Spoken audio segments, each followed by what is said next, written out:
Abdullah Bey'e teşekkür ediyoruz. Burak Bey düşünün. Hoş geldiniz arkadaşlar. Çok Selamünaleyküm teşekkür arkadaşlar. ederiz. Hoş geldiniz hepiniz. Efendim öncelikle Sayın Başkanımız ve Sayın Valimizin kitapları olacak ardından. Gençlerin sayısı oldukça fazla. Bir önce başkanımızın dediği gibi öğrencileri kitap fuarına buluşturmak için fuar alanına Şehrimizi bir yandan fiziki olarak inşa ederken olayın sosyal, kültürel boyutunu da elbette ki çok önemsiyoruz. Şehirlerin de insanlar gibi ruhları vardır. Bu ruhta yoksun şehirler sadece birer beton yığını olur. Bu bilinçle fuarımızın mottosunu kitabın ruhuyla yeniden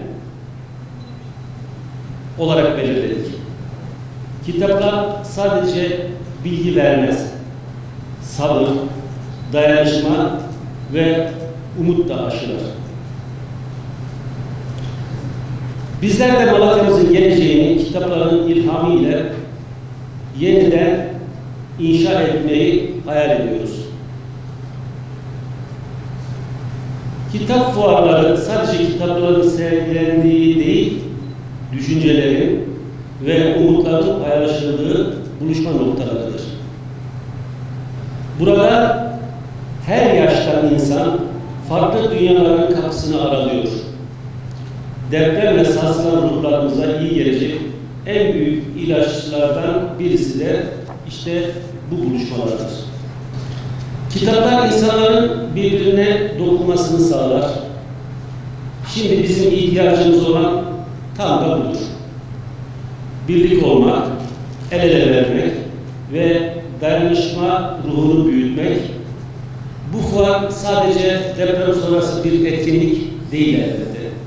Malatya'nın yeniden ayağa kalkması iradesinin simgesidir. Malatya Büyükşehir Belediyesi olarak kültürel gelişimimize büyük katkılar sağlayan bu etkinliğe ilk kez 2012 yılında ev sahipliği yaptık. O tarihte bu yana fuarımız her yıl daha da büyüyerek ve gelişerek Türkiye'nin en önemli kitap fuarları arasında yerini almayı başarmıştır. 2012'de 5200 metrekare alanda başlayan fuarımız bugün 15.000 metrekarelik bir fuar alanımızda kapılarını kitap sarayları açıyor. Malatya Anadolu Kitap ve Kültür Fuarı'nı sadece ticari bir organizasyon olarak görmüyoruz elbette.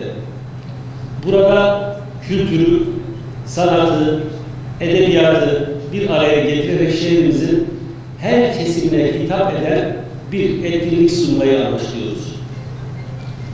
Bu doğrultuda fuar süresince pek çok anlamlı etkinlikler gerçekleştireceğiz. Fuarımızın kapsamında 150 okulumuzda öğrencilerimiz sevilen yazarlarla bir araya getirilecek.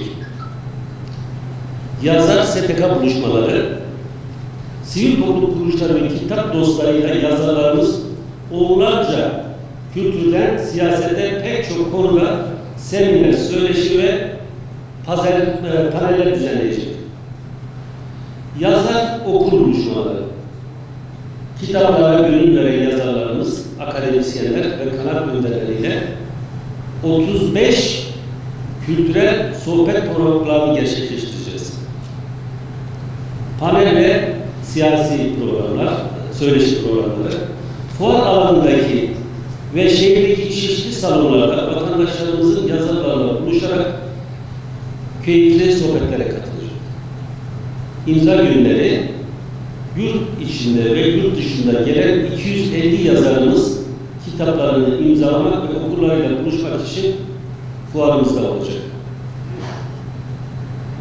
10 gün sürecek fuarımıza Malatya'nın yanı sıra Sivas, Elazığ, Adıyaman, Gaziantep, Diyarbakır, Kahramanmaraş ve daha birçok ilimizde de yoğun katılım bekliyoruz. Öğrencilerimizi fuar alanına taşımak için belediyemizle birlikte bu yıl rekor düzeyde bir organizasyon hazırladık. 100.000'den fazla öğrencimizi kitapların eşsiz dünyasında büyülü bir yolculuğa çıkaracağız.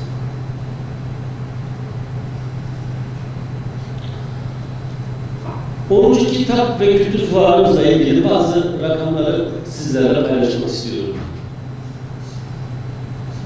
Kapalı alanımız 15.000 metrekare.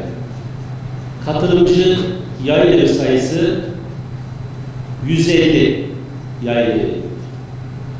Katılımcı yazar sayısı 250. İmza etkinliği sayısı 400.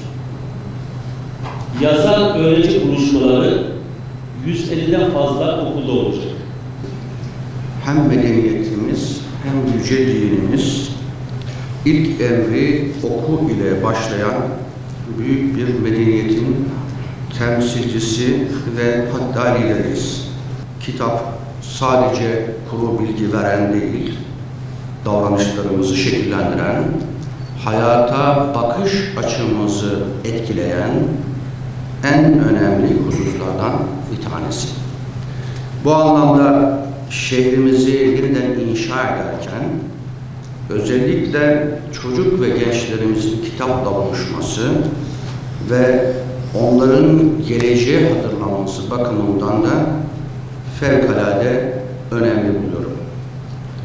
6 Şubat depremiyle özellikle yıkılan binalar aynı zamanda insanlarımızın umutlarına, geçmişine ve anılarına, hatta geleceğe dair kaygıların da oluştuğu bir felaket olarak geçmiştir. Bu anlamda özellikle kitaplardan elde edeceğimiz bilgi ve umutla yarınlarımızı daha iyi inşa edebileceğimize gönülden inanıyorum.